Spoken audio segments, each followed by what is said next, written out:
How to find your true self? Well, the truth is, your true self is right here, right now, in plain sight, and has never actually gone anywhere.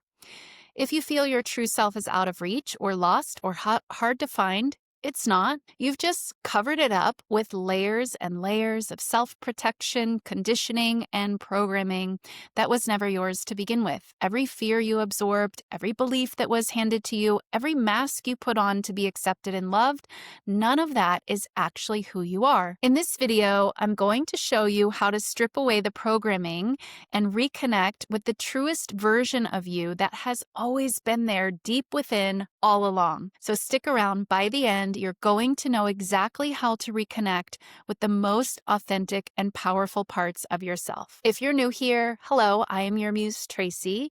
On this channel, I teach manifestation the Neville Goddard way. I help you peel back the false layers of conditioning so you can return to the truth of who you've always been: infinite, unlimited, eternal, and powerful.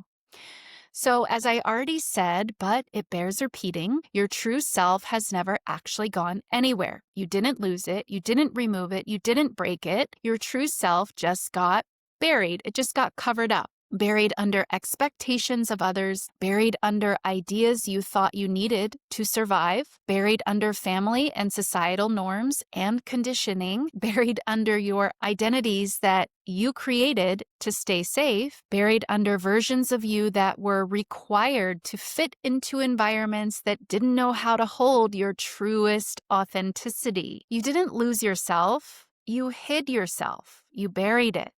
And you hid yourself because you were told it wasn't safe to be all of you, who you truly are. Uncovering yourself once again is not a journey outward, it's a journey back inward, back underneath all the layers that were never yours to begin with. You hear a lot out there in the spiritual community about finding yourself, but the real conversation is about really the false self you built to survive. The false self is made up of the beliefs you inherited from family and society, the roles you played to receive love and to stay safe, the fears you were taught to believe in, the self-protection patterns you developed, the personality traits you developed to fit in, the limits you accepted because others taught you this is the way. This false self is the version of you who doubts themselves, seeks approval, plays small, overthinks everything, constantly questions their worth, abandons their own needs, and morphs into whatever everyone else around you needs. But here's what you must understand. You are not your programming. You are not your trauma response. You are not your fear. You are not the identity that you built to survive. The false self is simply a costume you put on over your true self to ensure that you were safe and that you were able to receive love. It's very important. And what tends to happen is that we do this all unconsciously. So since we're not conscious of doing it, we didn't know that we did it. It was a survival mechanism. So since we didn't know we were doing this, we tend to get over-identified with the false self. And we mistakenly think, this is who I am. But this is not who you truly are. Never has been and never will be. The truth of you, the truth of who you are, is powerful, limitless, divine, unlimited, eternal. Anything less than those truths is simply false. It's the false self.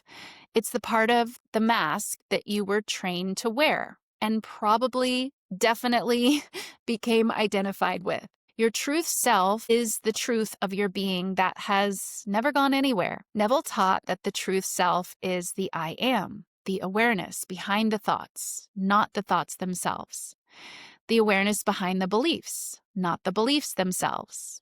The awareness behind the programming, not the programming itself. Your true self is pure consciousness, pure potential, pure power, pure being. It's the part of you that existed before the stories, before the hurt, before the identities, before the fear. The true self is the one phenomenon that never changes. It simply gets covered up. And as I've been explaining, Neville also said, you are already that which you want to be. Meaning, your true self is already whole, which that wholeness certainly includes everything that you could ever want. It's already wise, already chosen, already enough, already worthy, already powerful, already complete. You don't have to build yourself to become any of these things. This is what so many people get wrong, and they struggle because they believe they have to try and work hard to become all of those things that I just listed, when really they are already all of that and so much more. And all they really need to do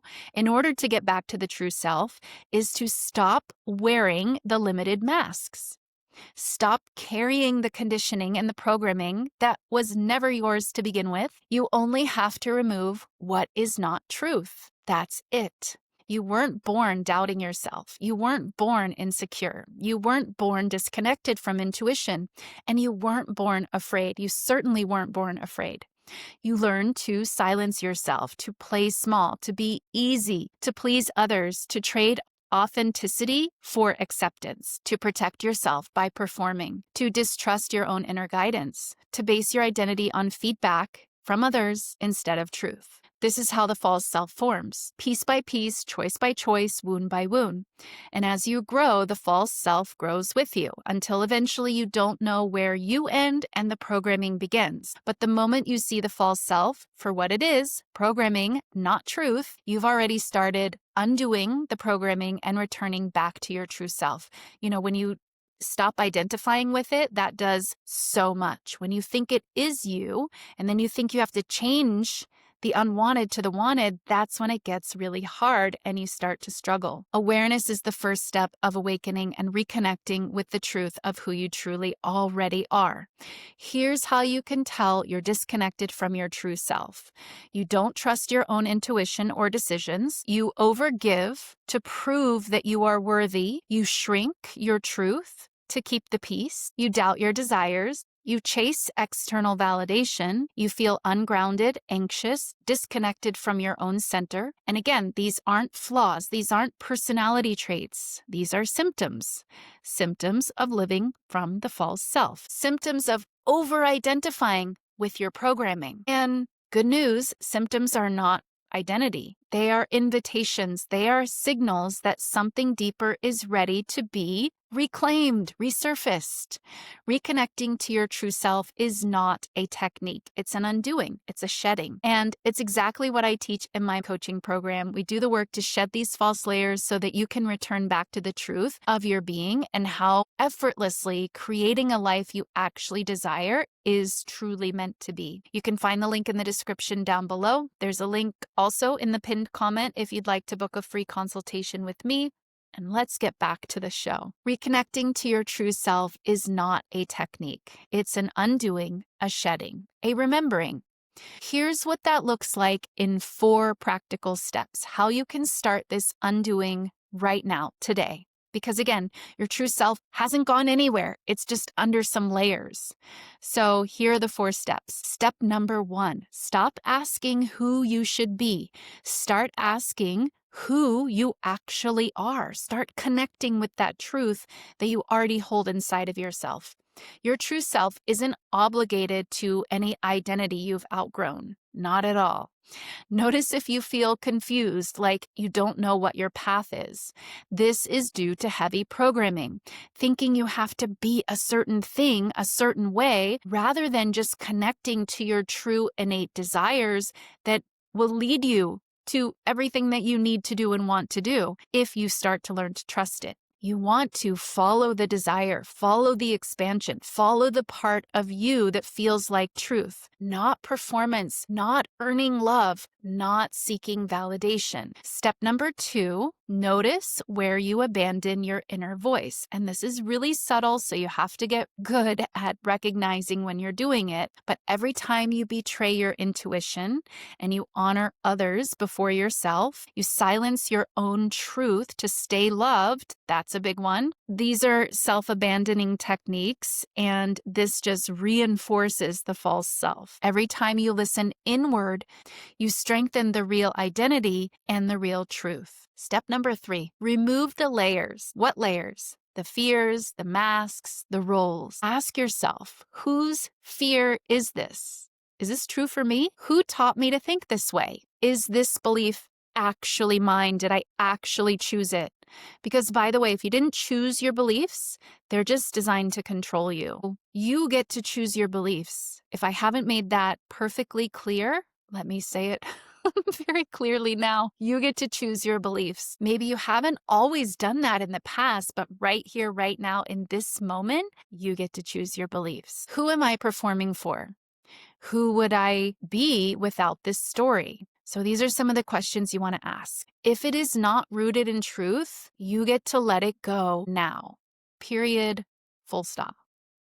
Step number 4, choose identity over programming. The true self, meaning who you truly are, is everything you would desire to be. So you now get to step into that because, again, your true self is already there, fully intact. It's never gone anywhere.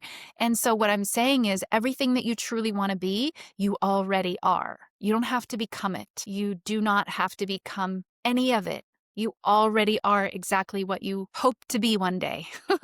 That one day is here. It's here now. So here's some examples that you can use to step into now. I am whole. I am guided. I am powerful. I am infinite. I am worthy. I am divine.